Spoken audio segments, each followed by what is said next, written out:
tener que pasar por la puerta del bar de la esquina. Está harta de que la miren como si estuviera desnuda y de que la insulten con sus sucios piropos. Elena guarda las distancias con su jefe y tiembla cuando se le acerca, porque en cuanto se descuida, le toca con sus sucias manos. A Irene, su marido no le deja salir de cena con sus amigas. No se lo prohíbe expresamente, pero se pone de mal humor, de tan mal humor que ella ya ni se lo pide. A Clara, su novio le mira los mensajes del móvil y estalla en cólera si mantiene conversaciones de WhatsApp con algún amigo. Fátima no trabaja y ha perdido toda autonomía económica. Su pareja, que le da una asignación mensual, le controla cada céntimo.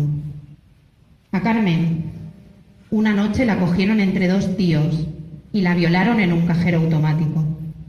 De María abusa cada noche el novio de su madre. Ella solo tiene 10 años.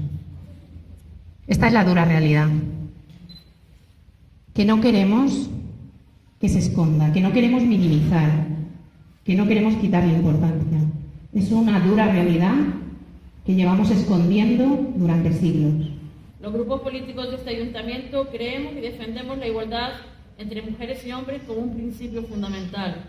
Nuestro compromiso contra la violencia de género es firme. En el año 2004 se aprobó la Ley Orgánica de Medidas de Protección Integral contra la Violencia de Género, que ha supuesto un revulsivo frente a la misma en todos sus aspectos y que se ha consolidado como un modelo internacional.